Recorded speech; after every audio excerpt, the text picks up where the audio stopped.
Welcome back to the Hodgepodge Artist. I'm Angela Marie, and today I am taking you way back to what kind of started my art journey. I got into making resin, so today we are going to make some D&D dice, and then I made enough stuff to make a couple other things. So here it is. You take the part A, which is the actual epoxy, and you put, this is a 50-50 measure. You need to make sure you look at the back of your instructions because some is by weight and some is by a 50-50 mixture. Now part B is always the hardener. This brand is Tea Expert, though I've used many different brands, so I don't think it matters. So you pour it back in there, and then for 3 to 5 minutes, you do not want to stir this fast because you don't want a lot of bubbles. So this looks like I'm stirring a lot faster than I am. So you stir, and if you look in the thing that you're stirring in, you'll see kind of like white stringy stuff.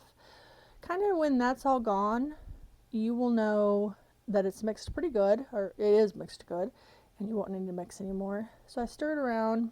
My hand gets very tired because I'm not used to doing it anymore. So there you go. I think that was about 4 minutes. Then I decided to color the outside of the D&D dice. So I used this mold, and I'm using some mica, chameleon orange, and I think red kind of colory kind of thing. And I'm just coating it. I'm taking a makeup brush, a fluffy one, and just getting in there and coating it. Do the lid. And then I realized I forgot one, so I go back and color that one. There you go. So then very carefully pour it into the mold. I try not to fill it all the way up because I'm going to add an element in the middle. I'm going to put gold flakes. They end up balling up, so it actually looks pretty cool in the dice because it looks like a little gold ball in the middle. So I'm taking a cuticle stick. Sorry, this isn't completely on camera, but as you can see, I'm kind of just seeing how much to put in each one and kind of mushing it down so it gets in there. Then I pour over the top to fully seal it in. I tried to guess. This is the first time using this mold, so I wasn't real sure. And so I didn't know what would happen when I put the lid on. And then of course it's numbered, so you gotta figure out which one to put in. So I put it in the mold, and then I have a special kind of like oven type thing. You'll see a little short snippet of it that speeds up the processing time. Typically it takes 24 hours for things to harden, but this kind of flows the air quicker. This time I wanted to do clear dice and put flowers in the middle. So I got out some old flowers I had and take tweezers and kind of put them in there. You gotta be real careful with flowers because it's easy to get air bubbles. So you gotta really kind of, I don't know, I just did a bunch of them. The other thing about, in particular with things like this you put in, they're gonna kind of float to the top. So just keep that in mind too. If you don't want that to happen, you can cure in layers, and they'll kind of stay at the whatever layer you're in. Now this time around, these didn't turn out as nice as the other ones. I had some holes and some spots, so I didn't fill it in properly. But this really is a learning curve because I have not used these before. So there I put it in and then I realized that I made way too much resin for the dye that I had. So I went and got a jar mold, and this is a purple blue chameleon, or maybe purple green.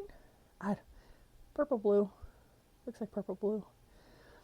And I used all that up, and then you don't see off camera, but I used made a little bit more for the lid, and then I made a geode. And this is the thing that I was talking about. I'm checking to see if it's hard enough, if it needs to cook a little bit more, and I decided these two could come out. So I'd pop these out, and this is what it looked like. It kind of like, most of the sides were really good on this one. I just had to, you'll see me, I will file down some of the rougher edges. And I think there was a couple that had some missing parts. But other than that, I thought they looked really good. This one was a little bit divots and stuff in it. So that one wasn't as good, and I don't know. I am kind of disappointed that they didn't turn out the way they were, that, you know, as easy as I had hoped. So yeah, just pop them out, looking at them. And here they are together. And then these were done, so I pulled them out. The geode looked pretty good. Here's the lid. It looked good. There was a couple bubbles. That's the thing, is you have to worry about bubbles.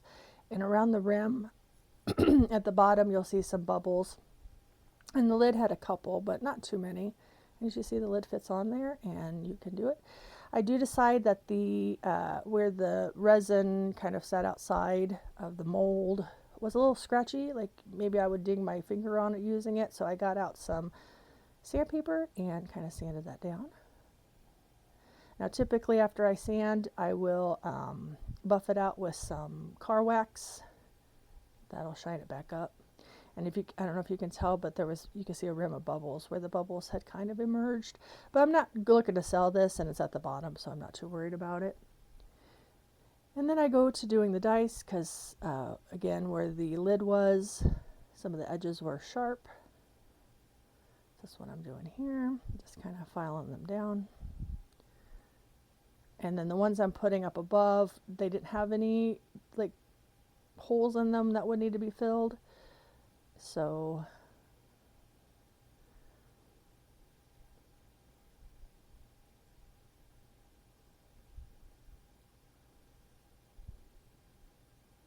just kind of looking them over. Now the parts that looked good looked awesome, but the parts that did not look good were, especially on these clear ones with the flowers, you know, just looked very, I mean, they just weren't even, and I don't know if they'll roll right.